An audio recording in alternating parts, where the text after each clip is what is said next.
Pagi hari ini kembali kami datang dalam acara ibadah raya Gereja Bethel Mater Kasih Karunia. Tuhan, kami mohon kekuatan dan kemampuan untuk terus bertahan berkarya di dalam karyamu yang besar. Biarlah karyamu ini semakin besar di bumi ini sampai kepada surga. Tuhan berkati kami dalam pelayanan ini, para hamba-hamba, para anak, para jemaat yang melayani di berbagai pelayanan. Bimbing kami semua dari acara yang awal kita sampai yang akhir.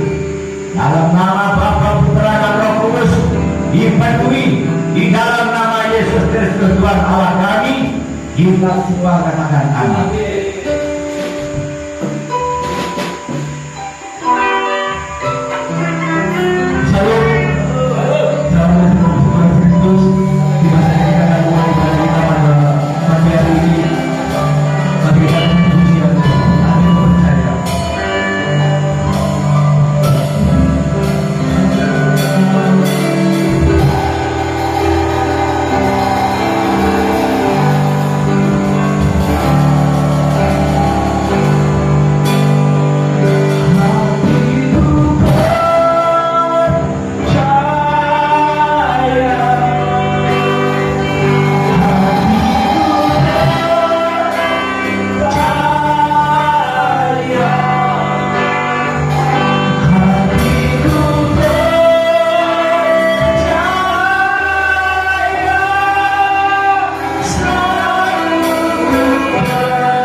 pujian lagi.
Jangan membalik Tuhan untuk puji dan menyembah-Mu.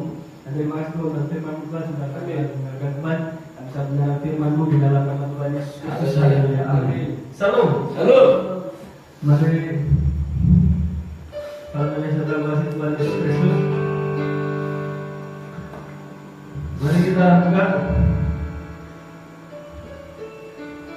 surat Roma pasal yang ke-13. Roma pasal yang ke-13.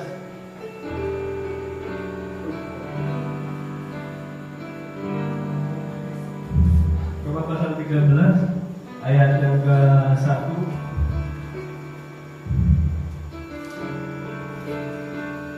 sampai yang ke-5. Saudara, amin. Roma pasal yang ke-13 ayat 1 sampai 5. Roma pasal 13 ayat 1 sampai 5. Ada 1, 2, 3. Kapan Tuhan akan memerintah? Jadi orang harus takut kepada pemerintah yang di atasnya, sebab tidak ada pemerintah yang tidak berasal dari Allah, dan pemerintah yang akan ditetapkan oleh Allah. Ayat yang 1 dijelaskan maksud Paulus ini bahwa manusia hidup di dalam sebuah konstitusi. Jadi kalau kita belajar dari IPS tentang nasional atau tentang itu pemerintahan, maka kita tahu bahwa di dalam sebuah kehidupan manusia itu ada sebuah struktur negara atau konstitusi. Jadi setiap orang memiliki konstitusinya sendiri-sendiri di tempat negaranya. Misalkan ada yang seperti di negara kayak Singapura kan, kalau kita misalnya merokok ya, merokok itu di jalanan kena denda. Karena apa? Dia melanggar kesehatan. Jadi asapnya itu kena ke teman yang lain. Tapi kalau di Indonesia di lain atau di negara yang lain konstitusinya tidak seperti itu. Karena mungkin ya negaranya luas mungkin ya. Kalau di Singapura kan dia ini apa kecil, jadi orangnya jubel di situ kan. Banyak orang lalu lalang di situ. Jadi itu adalah di mana Paulus ini ingin mengatakan bahwa hidup di dalam dunia ini memang untuk sementara waktu itu memang seperti itu badannya. Jadi ada pemerintah, di atasnya ada konstitusi. Jadi entah nanti ada yang mengatakan bahwa nanti ada manusia universal, ada yang berbeda. Jadi manusia berkumpul itu jadi satu dengan cara berpikir yang bebas tapi bisa serumpunya, atau harmoni di dalam ini apa itu nanti akan ada yang model seperti itu mungkin. Kalau sekarang kan masih ada negara, ini negara ini yang satu, ini negara ini, jadi perang terus masih kan. Kalau masih ada bendera-bendera itu maka itu akan ada pertempuran terus. Jadi tidak akan ada selesai itu. Jadi bendera yang satu melanggar wilayahnya, misalnya kan konstitusi hukum. Ada yang gara-gara mungkin apa lewat ngangkat ikan lewat negaranya, itu jadi masalah juga itu sama ketegangan antar negara dan sebagainya. Jadi dijelaskan bahwa itu adalah berbicara tentang sosial dalam sebuah konstitusi atau dalam sebuah berkebangsaan atau republik atau negara atau pihak kerajaan tentunya. Jadi di sini Paulus ingin menjelaskan selama kita hidup di dunia memang selama berapa abad sudah menjalani hal yang demikian, karena kita mau mengurus apapun juga di sini itu di dalam sebuah negara ya, entah itu mau ngurus kesehatan juga masuk ke rumah sakit puskesmas juga, kalau mau dapat ini apa bantuan tambahan juga harus ngurus ke pemerintah. Jadi semua di sini itu dijelaskan adalah ditetapkan oleh Allah. Dan bentuknya seperti ini ya saya tidak tahu dan tidak bisa mengira-ngira di masa depan itu bentuk kehidupan manusia kan seperti apa di masa depan.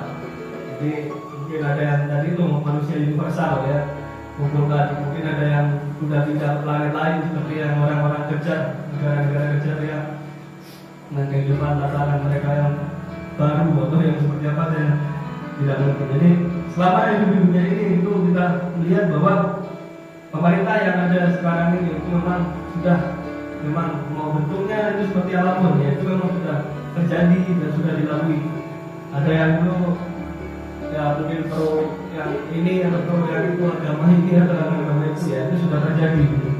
Ada yang lebih bebas berpikirnya dan mengatakan bahwa tidak pro yang ini dan pro agama ini atau agama itu.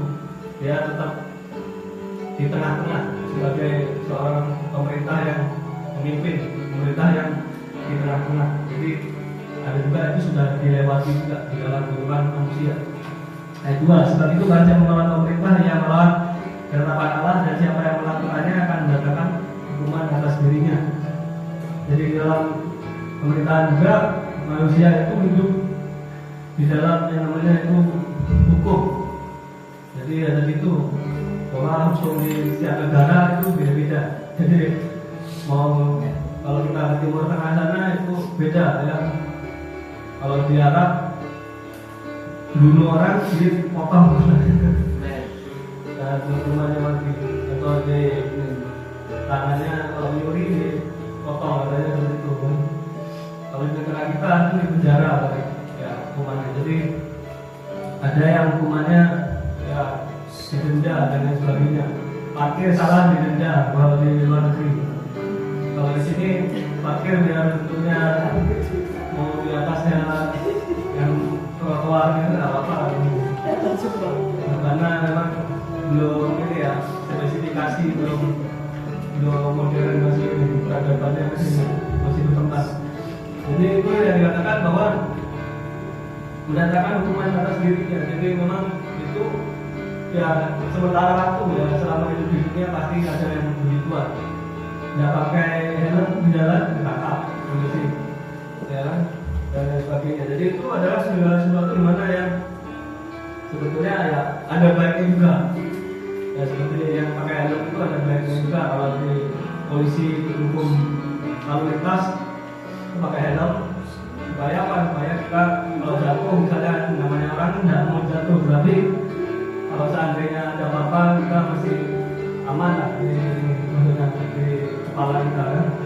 Itu mungkin ada baiknya juga. Ya. Karena kita sebenarnya di dunia ini itu semua pakai hukum sebetulnya.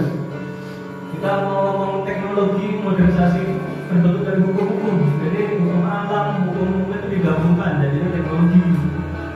Hukum yang disatukan, hukum yang dimodifikasi itu jadinya teknologi. Mobil, motor, komputer kan semua hukum alam semua itu. Jadi semuanya bahas pembakaran dan sebagainya, pembuangan gas, pembakaran itu semua hukum alam. Jadi itu sudah kita memang hidup di dalam hukum. Ya kita ada hidup di dalam hukum pemerintah dan sebagainya, kita hukum hidup juga di dalam hukum alam ini. Jadi itu yang memang sudah terjadi. Tidak, sebab jika seorang berbuat baik dia tidak usah takut kepada pemerintah, hanya jika ia berbuat jahat maka kamu diminta takut kepada pemerintah. Perbuatlah apa yang baik dan kamu akan beroleh pujian daripadanya. Jadi kalau orang ya Kristen dia orang yang beragama dia mengatakan bahwa ya di dunia ini takut pada Tuhan, ya kan? Ada yang ngomong begitu kan? Tapi kalau yang tidak beragama gimana? Yang tidak percaya Tuhan, ya dia takut sama hukum alam tadi. Ya, kalau dia merusak ini apa alam, ya, hukumannya menurut dia bukan dari Tuhan, itu ya dari alam sendiri. Ada banjir, ada ini apa ya macam-macam lah ya, ada penyakit ekosistem pokoknya ada dalam alam. Jadi menurut mereka kita yang percaya Tuhan itu katanya hukuman ini dari Tuhan, jadi balak katanya ya, kena banjir, kena apa kayak hujan katanya dari dulu itu banjir sampai gini. Jadi itu katanya dikerokin di atasnya, nah itu hukum alam. Jadi ya orang tetap berada di dalam hukuman meski dia di sini mungkin ya tidak pakai ikut aturan pemerintah, tapi tetap ada hukumnya di alam ini. Karena semua itu berdasarkan dari hukum-hukum alam yang terbentuk. Dan di sini ketakutan itulah kadang ya sebenarnya yang membuat orang tidak maju juga dalam perubahan. Tapi kalau kita melihat bahwa segala sesuatu itu sudah dibentuk oleh Tuhan, itu sedemikian rupa yang mungkin kadang terjadi bukan berdasarkan daripada apa yang kita pikirkan, tapi bisa terjadi berdasarkan juga dari apa yang memang sudah terjadi atau akan terjadi di dalam kehidupan kita, entah itu ulahnya hal yang lain atau ulahnya alam dan lain sebagainya, ya kan? Contohnya kita di dunia ini mungkin mau melakukan sesuatu, ya mau jemur rencananya, tahu-tahu hujan, ya kan? Mau marah kemana hujan, jadi karena baju masih basah kan? Jadi itu adalah yang dimana sudah ada dikatakan bahkan segala sesuatu terjadi tidak sesuai pikiran kita. Ya, itu memang hal yang wajar. Tapi apakah seperti itu terus? Ya bisa jadi tidak. Nanti semakin orang modern biasanya semakin lebih cepat apa yang diinginkan itu tercapai. Itu saya yakin. Karena apa? Karena setelah terjadi semua lebih mudah dibandingkan orang yang zaman dulu. Ya kan? Ada orang zaman dulu hukumnya masih pakai hukum manual, ya kan? Hukum manual itu mau nyampe ke sana aja dekat aja susah ya. Ya mungkin tidak ada motor, tidak ada mobil kan. Jadi jalan kaki ya sampainya ke Gunung Pasir dan Bujana itu bisa setengah hari aja dengan jalan kaki aja. Kalau sekarang karena ada teknologi, ada modernisasi, maka mungkin ya tidak sampai 20 menit sudah bisa sampai ke sana. Ya, jadi itu yang dikatakan bahwa mengapa kita hidup di dalam peradaban. Jadi pemerintah itu adalah sementara ini atau nanti di depannya itu bagian daripada peradaban juga. Jadi kenapa kita masih ada di dalam peradaban ini, maka kita akan dikontrol oleh teknologi. Jadi mengapa Tuhan buat demikian? Sebenarnya. Nah, ini kan Paulus ini berbicara tentang hal-hal yang pemerintahan, jadi tidak luput dari peradaban. Di selama orang hidup itu akan terus berubah. Jadi tidak ada hidup itu yang dikatakan di situ-situ aja, atau orang itu nantinya akan kita lihat tempat yang di daerah-daerah yang dulunya kayak misalnya masih hutan aja kan, sekarang sudah jadi kota. Siapa yang nyangka kayak di Sepatu itu jadi tempat kayak gitu kan. Lo melewatkan cuma lihat kayu aja di situ kan, kayu tinggi-tinggi itu. Sekarang sudah terjadi kayak gitu. Ada modernisasi, ya, investor dan lain sebagainya. Jadi itu yang dikatakan bahwa peradaban itu akan mengikuti orang yang selama hidup di dunia ini. Ya, kita ada orang yang mengatakan bahwa ya peradaban tadi ada pemerintahan. Pasti kalau di dalam teknologi itu ada pemerintahan, ada tatanan, apa caranya penggunaannya, ya kan, di dalam hidup peradaban tersebut. Ya, meskipun ada yang orang tidak bisa mengikutinya mungkin, ada yang mungkin ya belum mampu mengikutinya, entah karena keterbatasan ekonomi atau keterbatasan ya berpikir, maksudnya kan gitu, IQ-nya. Orang mau ngisi bensin di situ, yang model sekarang itu, nah nanti ini apa aja, yang pakai apa itu sekarang, bapak kan kalau orang ininya nggak belajar kan juga bisa salah-salah ya. Ya, yang dikasih malah narkotnya apa namanya? Ya, terima ya. Sebab itu perlu kita menangguhkan diri, bukan saja oleh karena kemurkaan Allah, tapi juga oleh karena suara hati kita. Jadi kita diberikan suara hati di dalam kehidupan kita. Artinya, kalau kita mau melakukan sesuatu itu ada suara hati, bahasanya itu conscience atau itu apa? Hati nurani bahasanya. Jadi kalau binatang bedanya dia bisa mencabik-cabik orang sampai mencabik-cabik makhluk lainnya sampai hancur. Tapi kalau manusia mungkin dia tidak sampai seperti itu, walaupun ada yang sampai seperti itu juga. Ya, tapi kita diberi suara hati, itu artinya adalah ya seperti hati nurani gitu ya, bahasanya hati kecil, hati nurani. Jadi di dalam hati kita itu untuk ketika melakukan sesuatu itu mungkin ada batasan, ada jenis itu yang tidak bisa kita lakukan, mungkin ada yang bisa tercapai di dalam kehidupan kita. Itu masing-masing orang berbeda-beda. Nggak seperti yang kan bahwa ada orang yang bisa sampai di situ suara hatinya tentang kemajuan di dalam kehidupannya bisa jauh sekali. Ya, bahkan sampai pada hal-hal yang tidak terduga, hal-hal yang mustahil bagi orang yang biasa, tapi bagi dia itu hal yang biasa saja. Nah, tapi ada orang yang bisa cuma sampai di situ aja di dalam membantunya. Jadi ketika dia mau melakukan sebuah kemajuan, dia dalam hatinya cuma mungkin sampai di situ saja, beraninya sampai di situ saja. Ya, suara hati kan yang mengatakan bahwa bisa lanjut atau enggak, dan sebenarnya ada di dalam hati kita. Ya, mungkin kita sedang berpikir atau memutuskan sesuatu hal di dalam hidup kita. Ada yang sampainya di sana karena mungkin batasan di dalam keberaniannya, di dalam hatinya itu suara hatinya sampai di situ aja. Ada yang sudah jauh sekali, nah, itu melampaui batas manusia biasa. Mungkin ada juga yang kayak gitu, bisa seperti orang yang hebat-hebat itu kan, bicara berpikirnya dan sebagainya itu. Nah, itu suara hatinya mungkin ya sudah sampai di sana levelnya, ya, di dalam hatinya tersebut itu. Jadi sudah ya hebat. Jadi di sini kalau kita lihat dari hal-hal yang ada di sini bahwa mengapa ada tempat pemerintah bahwa dalam suara hati kita ketika melihat segala hal itu adalah sebuah kehidupan anugerah dalam kehidupan kita. Amen. Jadi ketika kita berhadapan dengan pemerintah pun itu juga sebuah anugerah juga di dalam setiap kehidupan kita. Ya, tergantung daripada bagaimana kita menanggapinya. Itu pun juga anugerah Tuhan di dalam setiap kehidupan kita. Orang bisa menjadi orang hebat pun di dalam sebuah kehidupan yang dikuasai oleh negara ini atau bernegara, itu juga karena karunia Tuhan di dalam kehidupannya.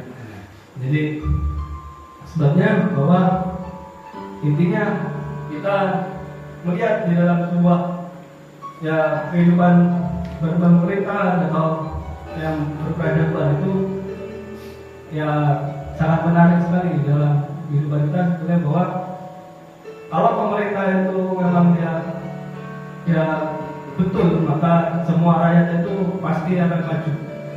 Di dunia ini tidak ada rakyat itu yang tidak mau maju. Semua rakyat pasti itu mau maju. Tapi kadang pemerintah itu membatasi, ada batas-batas dan lain sebagainya. Ya, kalau di negara maju dia tidak ada batasnya, Bapak. Di dalam pemerintahan itu dia melihat semua sektor yang dikatakan itu menguntungkan, pastinya dia akan ikut ambil bagian di situ, tidak dibatasi dengan hal-hal yang ada nggak masuk akal lah, yang apa kayak gitu kan, yang berpengaruh pada kemajuan. Jadi intinya firman Tuhan ini adalah bahwa kemajuan seseorang itu tergantung dari pemerintahannya dan juga tergantung daripada masyarakatnya juga.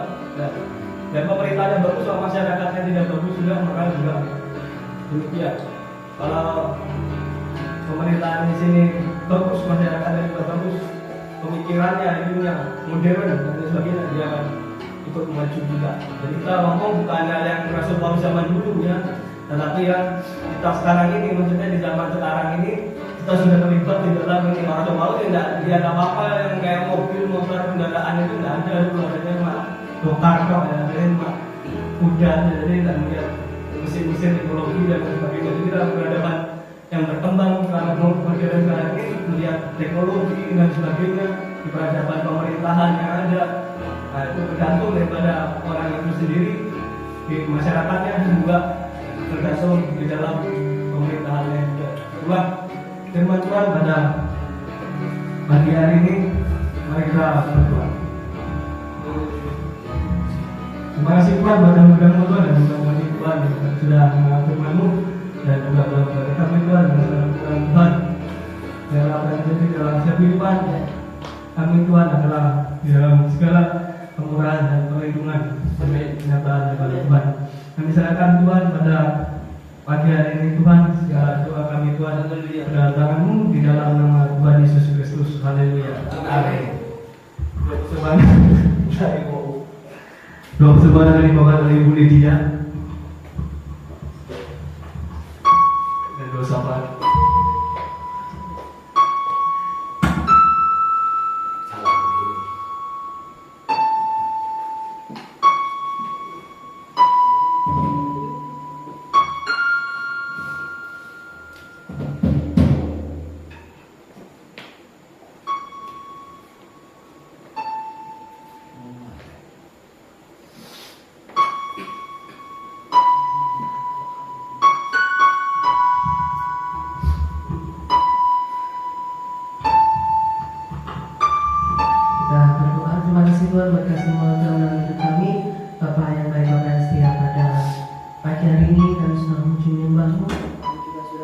firman-Mu, Engkau memberkati dan bisa menyampaikan firman-Mu pada pagi hari ini. Terima kasih Tuhan, saat ini kami berdoa bagi bangsa ini persahabat Tuhan kuasa-Mu, memberkati pelayanan bangsa kami, baik dari tingkat pusat sampai di daerah-daerah, anugerah menjadi bagian setiap bagi bangsa kami.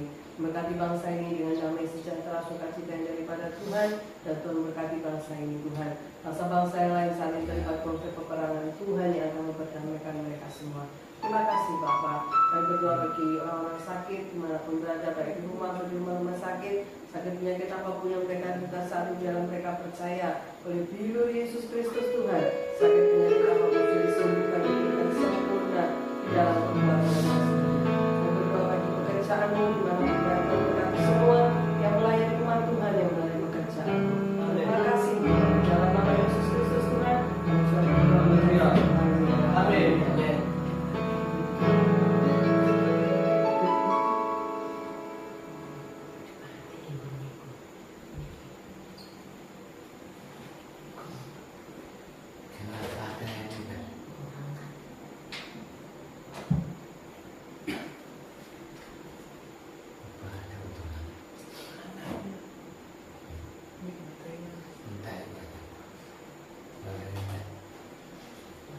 Pengumuman untuk minggu depan firman Tuhan yang akan dibawakan oleh saya sendiri, lalu musik juga akan dibawakan oleh saudara Elia. Untuk minggu depan ibadah umum akan dilakukan pada pukul 8 pagi, ibadah sekolah minggu jam 8, ibadah keluarga hari Rabu, ibadah Jumat Bluetooth mode. jam 8, Bluetooth connected. ibadah pemuda remaja hari Sabtu, dan nanti serta dengan latihan musik. Mungkin ada pengumuman yang ditambahkan. Jadi tidak ada kita akan mengakhiri ibadah kita pada pagi hari ini. Kita akan berdiri semuanya. Kita akan berdiri Tuhan.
Diberkatilah kita semua dalam nama Yesus yang percaya